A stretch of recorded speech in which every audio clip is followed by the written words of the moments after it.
wanna do, I already done it. And I got your little boo telling me she love me. I got this one, that one, damn, it's gonna be a long night.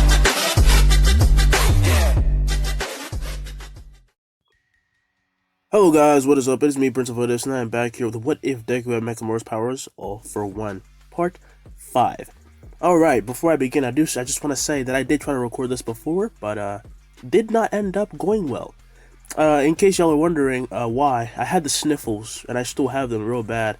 It's just that I took some little medicine to stop me from dealing with it, and luckily, I don't have COVID. I just did the test just to make sure that nothing was going on wrong. It just seems like I really am just sneezing crazy, so I don't know what's wrong. Maybe it's allergies, but up to this point I never known about any allergies at all, so I'm honestly confused myself, but I still managed to kind of get over it for a while. So I'm gonna record as much as I can. This probably will not be like the whole, I won't take the entire time recording. I'll probably do it the next day because of the issues, but well, here it is. If it comes on Monday or Sunday or maybe this Saturday, then that's good. But I really hope it comes out this Saturday. I don't want to post it on Sunday or Monday. And without any further ado, let's begin. Also, I wanted to ask, sorry about that. I wanted to ask, do you guys think that I should just begin my stories like as soon as the video starts, or should I just talk like I usually do before letting y'all get into it? Because I think that I should honestly just let the story start, because it stalls for time for no reason, and I'll just say everything I want to at the end. That way y'all can get the better experience and you won't be halted. Just tell me down below if that's what you think. And do you think that I also need to do any recap? Because honestly, I don't like doing them. You guys are probably gonna not disagree with that, but I mean, I really just don't like doing recaps. If you want to know what happened, just go watch the whole series, or you want to understand even the context behind whatever I'm saying. So that's just my point.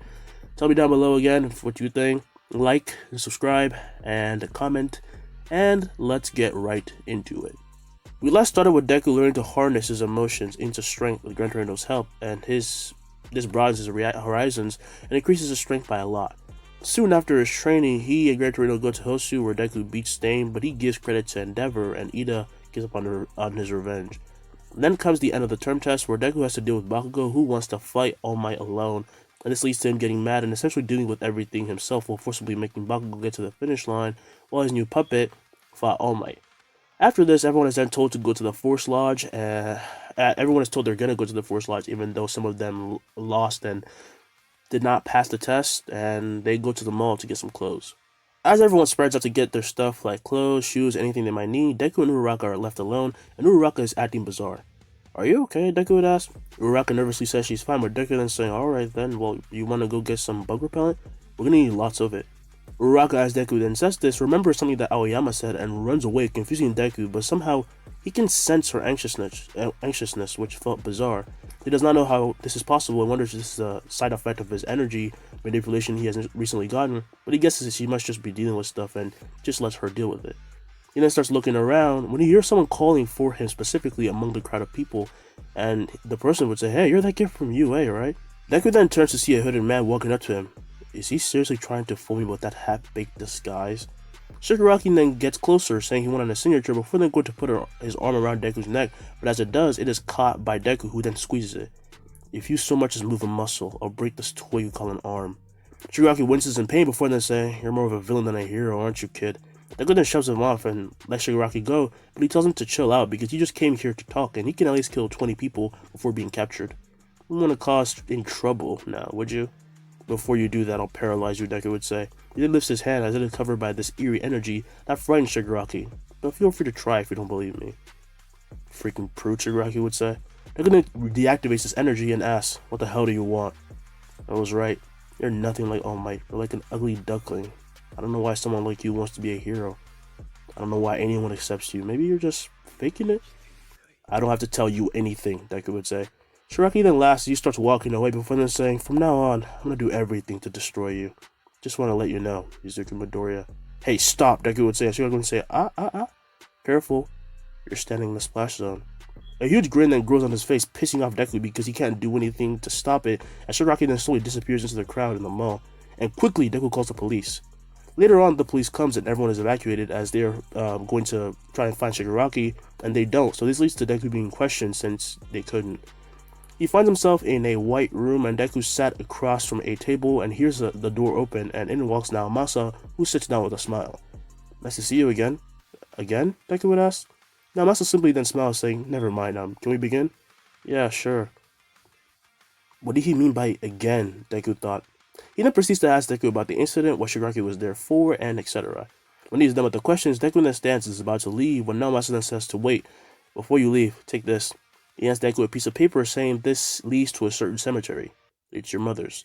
Deku's eyes widen, asking if Naomasa was there that day, and he nods before then saying, "You must resent her a lot.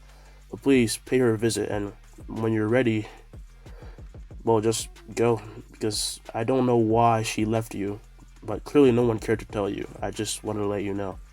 Deku then takes this piece of paper saying, "I don't resent her, not at all. I don't want to know anything about her either. I'll still keep this though, just in case." He then bows to Naomasa and exits the room, and he gets out of the police precinct, and outside he is met by Aizawa and Uraraka. Uraraka runs over asking if he was okay, and Deku only nods in response to her question, as Aizawa then comes over asking if he needed a ride home. But Deku said he'll be fine. And then he starts walking away in silence, and Uraraka wants to go after him, but Aizawa says she cannot. "Let's just take you on, okay?" But he... Yeah, okay, Uraraka would say. Fade to black. Due to Shigaraki's appearance, the destination of the lodge has been changed just to make sure the villains don't attack them like they did before in case they prepare for the place they were going to. As for Deku, he has become more distressed than usual and tries to hide it, but some of his classmates notice and simply just chose not to ask because they don't know how to deal with something like that, so they're not going to ruin it. Soon everyone leaves on the buses, and each class goes on the same way as usual, and one day, one A's bus is in front of one B's, and everyone's just doing whatever. However, after an hour, they stop for a rest, and the students are allowed to get off the bus, with Mineta really having to pee. "Hey, where's Class 1B, sir?" would ask. Everyone wonders where Class 1B is, as well as the Wawa Pussycats then walk out posing and introducing themselves, but there's only Pixie Bob and Mandalay, along with one kid. "Allow me to introduce the Pussycats," Aizawa says, as this is when Mandalay says, "Alright guys, let's get to it." She walks over to the edge of the cliff before then pointing down to the base of a mountain in the forest. "This entire place is more or less our territory, but you guys will be staying right there. Fun, right?" "Then why did we stop here, miss?" Sato would ask. Everyone then starts to realize something is wrong, and they start running back to the bus, only to then lose footing as the ground under them is then ripped up by Pixie Bob, and using the sand and terrain they stand on, she throws them over and into the forest. As Deku starts to fall, he bursts with power and enhances himself, before then landing down perfectly, and the others follow with the sand falling down on them, and they groan in annoyance. "You was really going crazy this year," Kirishima would say. "I mean, a warning would have been nice," Jiro yells, and this is when they hear, "Hey guys." They hear the voice of Mandalay and look up to see her as she then says they can do whatever they want to make it to the place they need to go. But be aware of the magical beasts, okay? It should take you about 2 hours, so good luck. As she says this, the students are confused, but Mineta had enough and runs out to the forest to relieve himself. "Finally, I can..." His thoughts are then cut short by the quake of the earth, and he is covered by a shadow as the others then turn around to see the same thing that Mineta was, and he sees a monster when he looks up. This scares him so much that he pees his pants before Deku, Todoroki, Bakugo, and Ida rush in and destroy the beast. Deku and everyone then see another giant beast before them, and Deku disappears and appears right behind the beast, kicking its head off, causing a shockwave to blow back everyone. "My output is a bit stronger," Deku thinks. He then lands just as the roar is heard, and they all see a bunch more monsters coming, and Deku explodes with power once again. "Let's crush them." One then gets ready before then running forward, following Deku, with Bakugo yelling out to tell him what to do, and the two sides will clash. As the sun starts to set, the class then limps out of the forest covered with dust, bruises, and cuts, and they are met by Pixie Bob, Mandalay, and Aizawa, and Koda. And Sir would ask, "How exactly was this 2 hours?" Mandalay then chuckles, apologizing, "Sorry, I meant by our standards, that's how long it would have taken us." "This is so not fair," Sato would say. Pixie Bob then said that she thought it would take them a lot longer, and then she points to Ida, Deku, Todoroki, and Bakugo, saying they were the most impressive, and she quickly calls dibs on them while getting in their personal space. Deku quickly manages to get away from her because he's uncomfortable, only to then trip over a rock and fall to his back. "Ow! Damn it!" He then looks up though, and he looks up at Koda, who then clicks his tongue at him, and Deku quickly gets up, and Manly then asking, "By the way, I thought you used puppets, so why did you fight barehanded?" Deku, while wiping away the dust on him, then says, "I want to get used to it. Gran Torino and Aizawa both said this. No hero is a one-trick pony, right?" Mandalay is impressed with Pixie then getting all over him again, and after this, Mandalay introduces Koda, who simply starts to walk away, with Mandalay having to apologize for his attitude. You should go back now, Koda would say, as he then turns saying, you're just wannabes who are trying to fuck around. They are stunted by this introduction from the kid, and Mandalay then apologizes again, but Bakugo would then say, that kid thinks he's an adult or something. He has a grin across his face, clearly trying to mock him, when Todoroki then says, reminds me of a certain someone. Bakugo then gets mad at this, with Todoroki saying he's just joking, and Aizawa then interjects saying that they have to get their luggage from the bus. After doing that, they settle into their rooms, and they come out to eat a lot, and then they go to the onsen and just relax. By that point, night has fallen, but on the boys' side though, we find Mineta pressing up against the wall, trying to listen in on the ladies. Can you guys hear that? Seriously, man, don't, Ojiro would say. What? I'm not doing anything, Mineta would say, just as Ida then says to stop being weird and disrespectful to the girls. Fine, you freaking prudes. Good, Ida would say. I'll just go see the full picture, Mineta would say, as he then rips out a purple ball from his head and begins to climb on the wall, and everyone advises against it, and when he reaches the top, he realizes why, as he is then pushed back down by Koda. Learn to be a decent human if you want to be a hero. You self-righteous little shit! Mineta would yell, as Deku then says, can you guys keep it down? However, as he looks up, he sees Koda falling as well and quickly smacks his hands together, and hands and arms would pop out of a wooden wall, catching him before then fully forming into a normal puppet, which then lands down, carrying Koda. Ida meanwhile catches Mineta, and Deku walks out of the water and he goes up to the puppet. Can you bring him to Mandalay? The puppet then nods and walks away to give Koda over, as Mandalay then, the puppet then nods and walks away to give Koda over.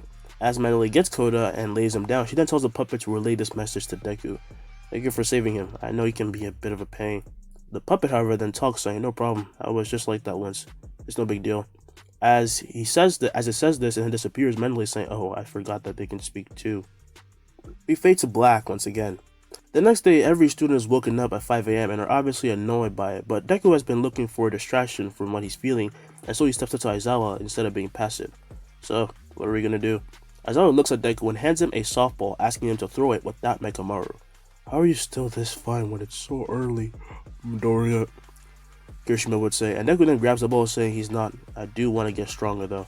He would then slowly walk up and roll his shoulders before then cocking back his hand, and then he explodes with energy before then throwing the ball with all his might, causing a shockwave to pull and push everyone about. As the wind starts to calm down, however, Aizawa then looks at his tablet, saying, bad example. Wait, what? Deku says? What I mean is, clearly your training has increased your firepower in general, so it can't be attributed to when you use Mechamaru. Everyone is confused by this, however, as Aizawa then says Bakugo can come over so he can actually show what he's actually trying to explain. Bakugo throws the ball, saying die, but he gets the same score as before, causing Bakugo and everyone to be confused and shocked. Wait a minute, what was that bastard score? Bakugo would ask. Aizawa then shows Bakugo and everyone that Deku's score is now near 2,000 meters, even when he's just throwing it himself. And it shocks them, as Bakugo then stares at Deku before then asking what he can do to become stronger. Is there something on my face? Deku would ask with a look of anger, and Bakugo then says, don't worry about it. As the two begin to stare down, Aizawa would then say, oh, you're motivated, are you? Well, don't kick the bucket on me, okay? This training is gonna be brutal. A few hours later in the day, when Class 1B heads out with Black King, they go to 1A. They're led over there, and they come out of the forest and are baffled to see what is practically a training ground for misery. Everyone is doing the same intense training as before, except Deku, who now keeps releasing gigantic blasts into the air non-stop while using his puppet gloves, and as he releases every attack, he drains them mentally a lot and a bit physically. Use the pain from this, and then Deku then releases another tremendous blast as we then go to Class 1B, who will be pushed back by the shockwave that this blast produces, and they are left completely dumbfounded. This is crazy. How are they still standing? Especially that guy. He's like the strongest in 1A, right? Black King would then say he belongs to a specific category from everyone. What does that even mean? Kendo would ask. He has a very strong quirk. He's definitely at pro level, but if anyone else had this quirk, they would go crazy. Aizawa then cuts in, walking over, saying, like I said, he powers himself from emotion. Every last one of those blasts is made from thinking and controlling the pain he's feeling from the exercise itself. That's almost sociopathic. In other words, he's basically crazy. Should you really be saying that about your own student? Mandalay says. She then walks over, and Aizawa then says Deku said that to himself. He said this specifically. You have to be stupid or insane to want a quirk like mine. So he's basically bragging, one of my would say. He starts rubbing his hands together in a devilish manner, and Kendo would then smack him on the head, saying obviously he's just saying that it takes a lot to use his power. And Mandalay then says regardless, they're going to start training soon, so they better get ready and as fast as they can. The training for 1A ends at around 4 p.m. and today everyone has to cook on their own, but they get used to it real fast, with Deku being surprisingly a good cook and Ida would witness it firsthand. You're pretty good. Well, I live alone, so I had to cook for myself a lot. You live alone? At your age? Ida would ask, and Deku then nods as he hands Ida a plate to pass it over, and as he does, he thinks it's like he's always hiding something from us. Maybe I should... No, I can't ask now. Everyone eventually gets their dinner, and while they're eating, Deku notices Koda leaving, and he sighs before then going back to eating, looking like he doesn't care. As Koda makes it through the forest and to the mountains, he sits down and breathes in and out to relax, because he's just tired of being around fake heroes. And this is when he hears a weird sound, and he looks to see a gigantic bird flying at him with the most terrifying screech. He cowers in fear just as the bird flies over him and brushes wind up against him, but nothing else happens, so he slowly opens his eyes to see his lunchbox before him, and behind it, the bird. What do you want from me? The bird then points to the bento with its beak and spoke. Eat the freaking food, kid. Koda is left dumbfounded by this, but only gets more scared by this bird, which then gets ready to fly away, saying, if you don't, I'll claw your eyes out. As Koda then starts eating the food as fast as he can, because he doesn't want to die, and it's just food he has to eat. It's a small thing to do for the price of his life. Okay, I'm doing it. See? Jeez. You better. It then leaps off the mountain and glides away before it then just goes down to the camp. And as the bird leaves, Koda continues to eat, and he actually finds the food to be delicious, so he just keeps eating. As the night continues, for those who have failed the exam in some way, they have to take extra lessons, and this time that includes Bakugo because the way he attacked a teammate on his own crosses the line. That's just insane. He's not exactly being punished for losing, he's being punished for bad behavior, which has gone over the line. They're fighting All Might, and this nigga wants to blast a teammate. Are you insane? Anyway, the training continues for 3 days with the same routine until the night when the test of courage was announced. Unfortunately, Bakugo, Mina, Sarah, Kaminari, and Sato are dragged away for lessons while screaming in dread. So this leaves Deku with Todoroki this time. So, yeah, they go and everyone else pairs up the same way and they enter with 1B having to scare them. And they're actually taking a lot of pleasure in it because they have a bit of a thing against 1A. In a rival sense, they don't hate them like that. Point is, people start doing the test of courage. A few minutes after heading in, Todoroki, while being with Deku, then asks, Midoriya, I've noticed it for a while, but you're hiding something. What? No, Deku would say. As he says this, a face then pops up from the ground in front of him, but while Todoroki remains motionless, Deku death stares the student so much that he ends up screaming and going back underground. Okay, maybe I'm hiding something. That much is obvious, Todoroki says. They then start walking again, and Deku then tells Todoroki he recently found out about his mother and where she was buried. I haven't actually told any of you this, but I'm an orphan. Todoroki is surprised, saying, the ones you're living with did... The ones you used to live with, did they? Deku then cuts him off, saying, the ones I used to live with did. A bunch more others, but the government actually gave me this special card that lets me use my quirk. That's how I've been able to leave the orphanage I was at and live on my own. I had 4 jobs, you know. You must have been angered to see me whining so much, Todoroki would say. And Deku then laughs at this, saying that, not to worry. My life being worse than yours doesn't mean that it doesn't justify how you acted. No kid should have to go through that. Todoroki smiles to this, saying, but maybe you should let the class know, you know, but what's wrong? He then sees Deku gain a look of seriousness and freeze in his tracks as he then thinks, Koda. Todoroki then asks what's wrong as Deku then looks distraught all of a sudden, and this is when they're both hit by a wave of toxic gas that sweeps the entire forest. Snapping out of his daze and thinking quickly, Deku then uses a quip and summons a gas mask made from the mouths of his stored puppets, and he quickly puts the mask on Todoroki's face and then one on himself. Poison mist, Todoroki would say. Deku would then say, we're being ambushed. Look, I have to leave right now. He then says he has a puppet with Koda, and by seeing through it, he's confirmed that villains are attacking them once again. We then go to Koda as a severely damaged puppet of Deku stands in front of him, screeching at a hooded man. The man then takes his hood off, revealing his true face, saying, you're pretty durable for a simple robot. Seeing this face, Koda's look of fear then turns to despair as he thinks back to the description of the one who had actually taken his family from him. It's the same, that fake guy. It was him that the Niwa then cuts him off, saying, help is on the way, stop whining. It's not over yet. As he says this, they all then hear an animalistic yell as Muscular then barely steps back just as the gorilla puppet crashes right where he was, slightly blowing him back.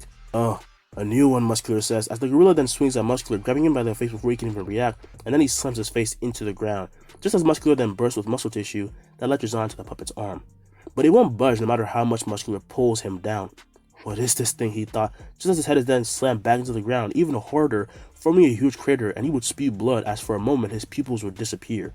The bird that was protecting Koda would then disappear, and Koda was still being scared, is then told by the gorilla to wait, as this will be over with quickly. However, in this moment, Muscular then awakes, and in a rage, he then uses all of his power, pushing out the gorilla that will stop right in front of Koda, just as Muscular quickly appears in front of it with a more domineering form. Don't underestimate me. He then strikes with incredible force, throwing a punch at the puppet's face, who is then slightly pushed back, but then it closes in and slams an uppercut into his liver, as it then bursts with energy that rips through his muscle tissue. This pushes back Muscular, and the puppet then keeps pressing on and pushing him away from Koda while he keeps ripping through his muscle tissue. Koda is left in complete astonishment as he wonders if this is really what he was supposed to be feeling, because he was being protected and he didn't really like heroes, but in this moment he had to admit, he's like a hero, Koda thought. The puppet then pushes back Muscular until all of a sudden the muscle would quickly all grow back, and he then kicks it away before then coming down with a gigantic face made of nothing but muscle. Crashing the puppet into the ground, he would make a shockwave blow the dust. He would make a shockwave blow dust into the face of Koda, who would then swipe it out of the way. And when he can see again, he finds that Muscular's punch had been met by the now big fist of the puppet, because Deku can enlarge parts of his puppets, of course.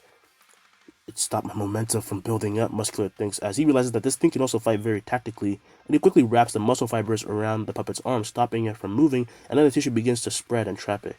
I can do a lot more than punch. You're not getting away this time. The gorilla, however, then speaks, saying, and I'm not just strong. The arm he is holding then simply fades away as his muscles then retract back before the gorilla's hand then reforms. With a devastating punch to Muscular's stomach, he would blow away all his muscles in an instant with his energy before the villain then skips across the edge to the edge of the mountain, and he continues to trail further and further, being blown into the edge of the forest. As the puppet wins, Koda is then tapped on the shoulder from behind, and he turns around scared, only to see Deku. You good? Deku would ask. What? When did you? Deku then tells the gorilla thanks, and then nods, disappearing. You made them? Both of them? Deku then nods and makes another new way, telling Koda to come with him. He is hesitant, but Deku says that he needs to get him to Mandalay, who is probably worried to death about him since he's not with her right now. Hearing this, he then grabs Deku's hand and he pulls him on, and as he steps on the bird, it then flies down towards the forest at a relatively normal speed. Along the way, however, Deku senses something and changes directions in that moment. Wait, I thought you were going to my Aunt Madeleine. We're just taking a small detour, Deku would say. The reason why Deku took a detour was because of Ragdoll. She finds herself fighting some Nomus who caused her to start running because she was not nearly physically strong enough to beat them, and even with finding their weak points, she still was just not strong enough to beat them. So she runs away, but as she is, she's then grabbed by her shirt and confusingly looks up to see Koda and Deku. Oh, hey, two. Are you okay? Koda would ask, and Ragdoll then nods, and Deku brings her on board, and she would say, thank you, Midoriya. No problem. Sorry I was late. As he says this, he holds his hand out, forming a mechanical glove before then releasing a huge blast that reaches the Nomus, obliterating them while taking out part of the forest with it. The glove then disappears, and Deku says, I think I know why they're here. Well, tell me, Ragdoll would say. They might be here for me. This catches Ragdoll and Koda by surprise, but Koda says Muscular did ask about him, which only makes Deku's theory even more plausible. You let everyone know right now, Ragdoll would say. Deku then nods, and they fly over to Tiger and Mandalay, who have beaten up Spinner and Magne by this point, and they tell her that they're targeting Deku, which is then told to everyone. Every single student hears about this, but luckily Deku can take care of himself somewhat, so hopefully they won't lose him. And they're also allowed to start fighting a bit. And, well, actually, no, not yet. So, they just hope that Deku will be okay. We then cut to Aizawa's class, but he actually wasn't present, and he had gone outside. Sarah would then say, how much longer do you think we have? They're chasing Midoriya, right? Mina would then say, don't say that, it only makes things... Her words are then cut short by the voice of Mandalay, and they are told that they are allowed to fight by Aizawa's orders, and instantly they all want to spring into action, but Aizawa re-enters the room now holding Koda, and he says they cannot go, specifically, their group cannot go. Get the hell out of my way, this is some joke, Baku would say, and Aizawa says, watch it. I have enough on my hands with Midoriya running off on his own. Why would he do... That freaking idiot, Bakugo would yell. We then cut to Deku, who has just taken care of a berserk Tokoyami by lighting up one of his orbs, and he had just beaten the villain who used his teeth as weapon, aka Moonfish. Midoriya, you can't be here, Tokoyami would say. You know they're here for you, right? I think you should be worrying about yourself right now, okay, man? As Deku says this, Todoroki then runs out asking if everything was okay, because he saw a huge explosion, and they say they're fine, and by this point, the poison gas has been taken care of by Kendo and Tetsu, so things were getting better. Todoroki also hands the gas mask back to Deku, who makes it dissipate, and Shoji would say, Midoriya, you need to fly up or do something so they can't reach you, but Deku says he's fine and they have to go save the students. He then goes to clap his hands together when he hears a female voice and dodges to the right, getting cut on the cheek by a dagger that stabs into a tree from that is behind them. Oh, sorry, but you can't leave yet. They then see Toga, Mr. Compressed, and Dabi walk up. Dabi would say, "We lost contact with the muscle guy. Did you beat him?" Deku then answers by summoning this giant gorilla while bursting with raw power. "You can rip them to pieces." "Oh, I like him," Toga would say. The gorilla then opens his mouth, releasing a huge beam of energy, catching the villains off guard, and they barely manage to escape its impact as it would rip through the forest, and they're then ambushed by other students. But Dabi, while attacked by Todoroki, can already pretty easily deal with this ice because, well, it's Dabi's flames. So, while they're fighting, the gorilla then goes after Mr. Compressed and tackles him, breaking his ribs and also puncturing his lungs, as he then touches and turns it into a marble, while trapping it in one, but you get the point. And then he falls down and slides to a tree before starting to spit out an abundance of blood, and he realizes this must have been what beat Muscular. Toga, meanwhile, is fighting Shoji, who is trying to protect a weakened Tokoyami that is on his back, and she's dominating a bit because she has a knife and she has fighting skills, but also Shoji is very weakened. But one of Deku's puppets intervened, appearing from the ground and punching her sword in the stomach, and she sends it to Dabi while he's fighting Todoroki. Deku then appears behind both of them, and he pump strikes them in the back, making them freeze and wince in pain before falling over, and now they can't even move, as the villains then find themselves surrounded. As long as Deku was here, they never stood a chance, but they also noticed that for some reason, he's tired.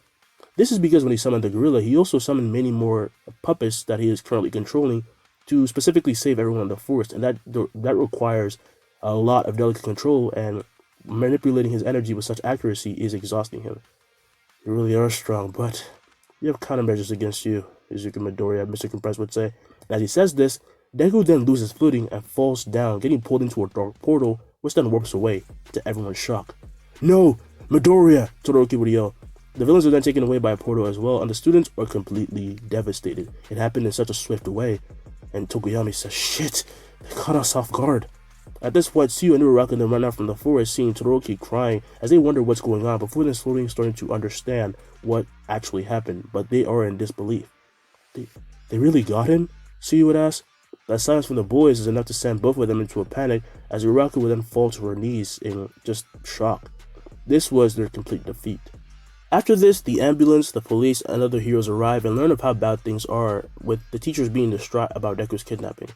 Along with that, a bunch of students were hurt, and this causes riots from the public, who say Yue was irresponsible after finding out how much Deku was doing more than them, and they say the students shouldn't have to do that. A few days later, a conference is even held with Yue's teachers having to be questioned by reporters, and having cameras being flashed at them is not exactly the most comfortable thing.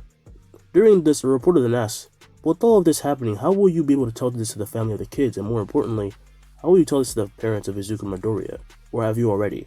This question is something that Nezu knows that he or anyone can't answer straightforwardly, and this pisses off Eraserhead because they've been taunting him, and every teacher during this very interview, they've been trying to get at them, but mostly Aizawa because he can't stand the media.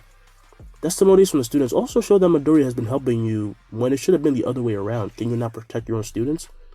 Midoriya felt they had the responsibility to shoulder everything. That is true. And you're right. You shouldn't have to feel that way. This is due to our own shortcomings. However, we are just lying around. You will get him back. As he says this, we cut to Deku at the villain's hideout, strapped into a chair with quick and sleek cuffs, as the villains in front of him have bruises all over. "Man, this guy's such a piece of work. Can we just kill him already?" Dabi would say. "You're only saying that because he's tied up. We almost killed you." Dabi then tells her to shut up just as they hear Deku struggling, and for a moment he emits this pressure and energy that frightens them while he would stare them down before it then disappears. "Shit, these things are so annoying." Nope, Mr. Compressed would say, "I'm adding more cuffs," and he then adds more quick and sleek cuffs, making Deku feel weak, and Shigaraki would then say, "You're really annoying, you know that?" "I don't give a damn," Deku would say. "Soon they're gonna find me. I just have to keep trying to escape, don't I?" Now, in MHA, there aren't actually any quick and sleek cuffs. I searched that up, but they have certain ways of restraining villains in specific ways. For Deku, the cuffs are pumping him with this kind of drug that's making him woozy and sleepy, but with his powers, he's managing to hang on, because he doesn't know what's gonna happen if he falls asleep, so he doesn't. "Just you wait. I'm gonna get out of here." Are you now? The voice that is heard then silences the entire room as everyone then turns to see All For One walking down the stairs, and his very presence is immense and terrifying. As he reaches the first floor and the bar, he walks up to Midoriya and grabs him by the chin as he then pulls us up to get a closer look at him, but while Deku is too weak to move and shove him away, He stares him down, not willing to back down from this man. You're an interesting one. How are you still awake? Fuck off. All For One, interested, then decides to take Deku's quirk because it is something that could make him very overpowered if he had it, and a hole is then opened up in the palm of his hand, which Deku notices as red marks then begin to crawl up his hand, and then they cover Deku's face. Get the hell away from me! What are you? His struggle quickly stops, however, as All For One begins to do his dirty work, only for him to feel himself being pulled in, everything that goes black. Quickly, he opens his eyes and will be confused as he stands in the same void he would have entered had he entered his vestige world. It can't be. All For One. I don't sense it anymore. As he looks around, he feels something grab his foot and quickly rips away his leg, and he looks down to see that a hand was coming out to grab him, and now he stands on a platform formed with nothing but puppets. Another hand then grabs his pants from behind and starts tugging on it, and he rips it away, before then he would be just confused and kind of panicked. But then it only gets worse and worse as many of these arms start reaching out, clawing, grabbing, and pulling him down, making him feel as if he was being consumed. And as he looks up, he sees a terrifying being. It had no shape or structure, but it had beady red eyes. You're trying to destroy me. Incredible! All For One in the roll then pulls away, breathing heavily with a smile as Deku then hangs his head over, with him losing consciousness after this experience, and everyone wonders what's going on. Master, did you do it? Did you take his quirk? Shigaraki asks. All For One in a nervous tone, and laughing one then turns, saying, well, seems like I can't. He then shows everyone his hand, which was now burnt, with him saying, this boy is extremely dangerous. We might have to kill him. Kill me, huh? Do you think you actually can? The group were then startled and turned to see him waking up, and a huge wave of full-on cursed energy would frighten them to their core. Now he had fully awakened his powers. I can do this all day, Deku says. The villains are terrified by this determination, but it only makes Toga weirdly like him and be even more into him because it's Toga. The villains do of course try to kill Deku during this, but every time they get close to him, it's as if there's a boundary keeping them away, and this happens until the very next day. And as night starts to fall again, Deku has completely changed. He has become still-faced. This near-death situation for the second time in a long time puts his spirit, his senses, his nerves, and energy high on alert. He is putting every single amount of hate, anger, fear, everything he's feeling into protecting himself, and that is until the villains here. Oh, pizza delivery. What? We didn't order any pizza, Toga says, just as their wall is busted through by an enraged All Might. I am here, and All Might is not smiling. From behind them release branches that latch onto the villains and trap them, but they're too tired to even fight back because of Deku's output of cursed energy, which has been messing with them. Seems like they have some trouble, Conway Woods would say. Edshot then squeezes through a door and enters the room as he opens the door, letting in police officers along with Gran Torino, and this is when they notice the ravaged state of Deku, all of them. Jesus, kid, Gran Torino would say, as he then runs to Deku, who after seeing him then lightly smiles. You guys took way too long. He finally falls asleep and leaves his head hanging over, with now Masa running over, seeing if he was okay, and the other officers restrain the villains. He, as well as the other heroes and police in general, are pissed, for lack of a better word, and the building is just smashed through by Mount Lady, who has beaten up some Nomus and is holding them like toys, and then she also sees Deku's state and asks with a look of anger, Don't tell me they tortured a kid. We're about to find out, All Might says. Deku is then freed and taken away by the police, and quickly is taken to an ambulance as far off. The 1A students who came to save him see him being taken away, and Bakugo is looking at the situation with binoculars. They got him. Really? Let me see, Uraka would say, and she then takes the binoculars and confirms it is Deku, but he looks badly hurt. As she says this to everyone, however, a giant explosion then occurs and all the heroes are sent flying back, leaving Mount Lady. Meanwhile, All Might lands a few feet away, urging everyone to get out of the way because this is not their fight. All For One then walks out saying, let's get this over with, Toshinori. Will Deku be okay, and will this experience hurt him more or make him stronger? Find out in the upcoming parts. It's your boy, Prince of What Is, and I hope you guys enjoyed the video.